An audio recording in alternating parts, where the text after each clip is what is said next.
So I don't know if I was excited or if I was nervous,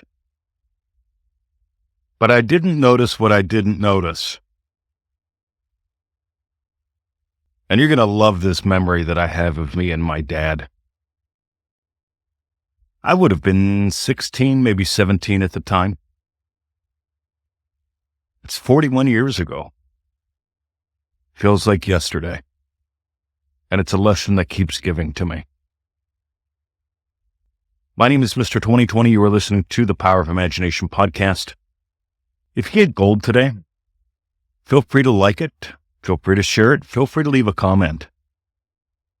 In other words, if this helps you feel free, contribute to the freedom. Because if you like, if you share, if you comment, you just might invite someone else to a little more freedom. Let's dive in. So my dad had a Dodge Rampage. You'll have to look this up.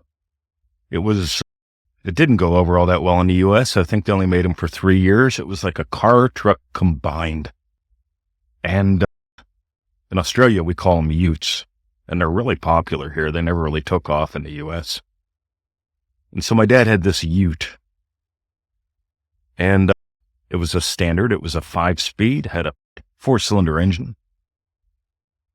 And my dad had a hilly property where he grew trees. He had a tree farm, about 3.5 acres.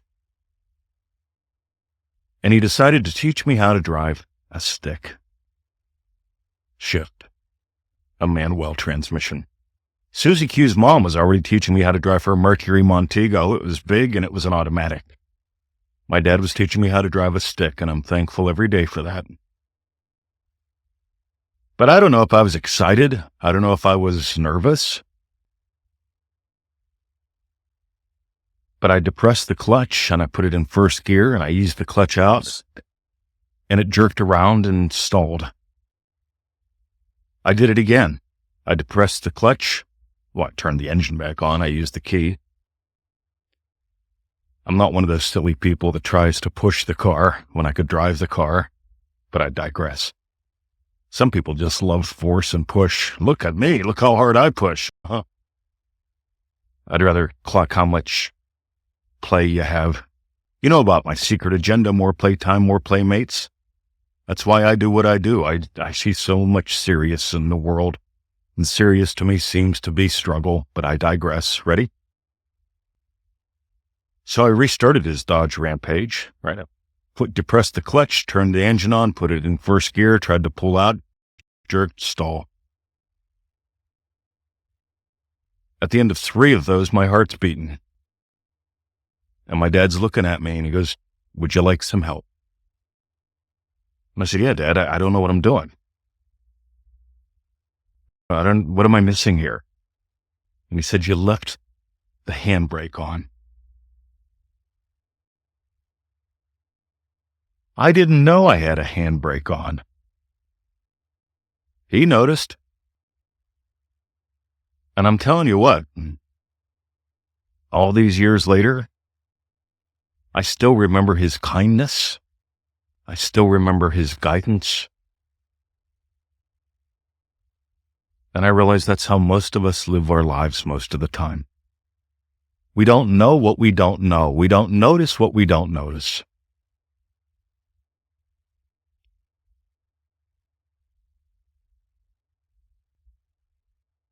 Rick Poxtaller, first degree black belt Kempo karate, Mr. 2020,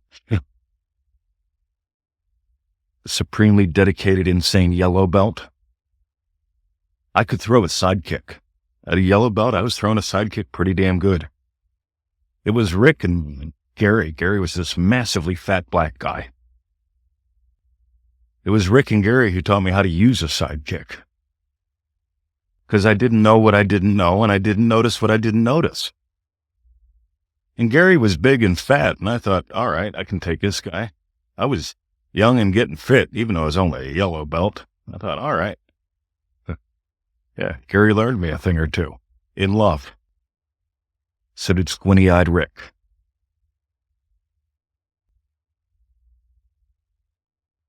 So I've adopted this. I don't walk around going, I know the secrets of the universe. I know everything.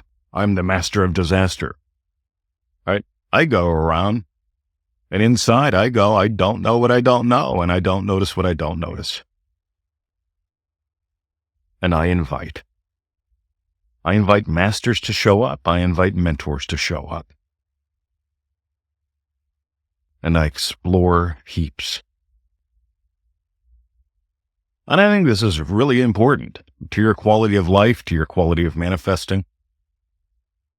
Are you exploring or are you boring? The most boring people I know, they've got explanations for everything.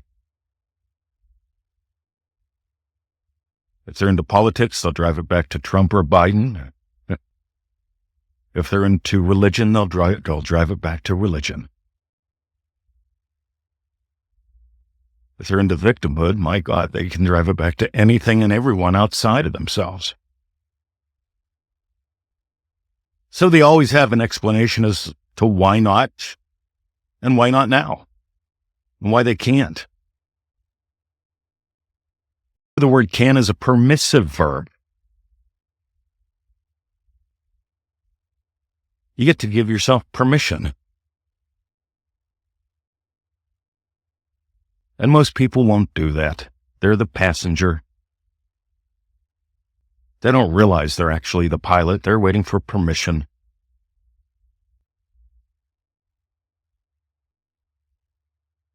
And that's fine.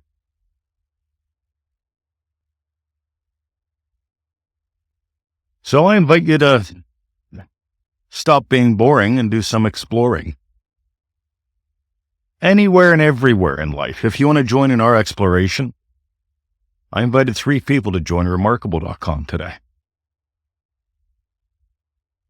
One said later, they're moving around the world. Cool. They can still join, but they're waiting. That's fine. I get it. A lot of stuff's on your plate. A move is a big deal. Personally, I think you're a bigger deal, but that's just me with my snarkiness. Another fella hasn't typed back to me since. That's fine too. Love ya.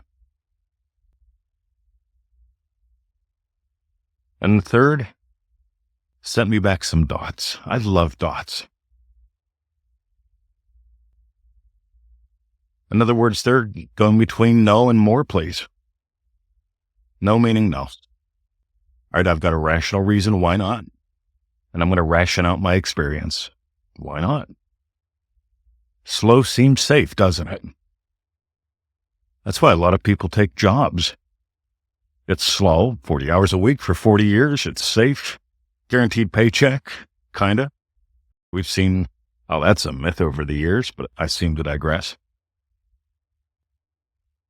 On the other hand, speed. Neville Goddard says you change in the twinkle of an eye. I say you have to change in a twinkle of an eye. The slower if you rely on thinking, you're going to be slow. If you try to change your stories, you're going to be slow.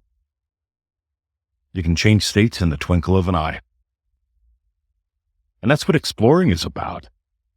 You can discover something new, layer of you,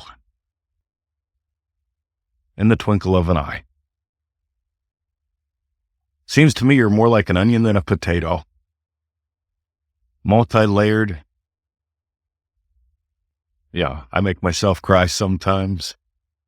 Most people live as though they're taters, the same through and through. This is the way I am, Mr. 20. It's the way I've always been.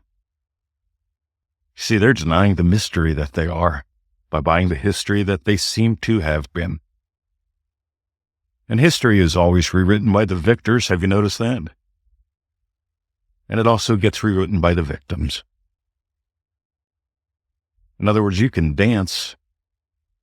You are God having the adventure of a lifetime. You are the dance between humanity and divinity. And I invite you to dance like the divinity you are.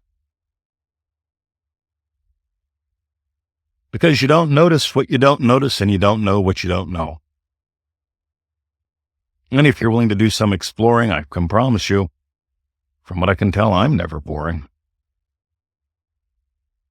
joinremarkable.com. Have a great day. See ya.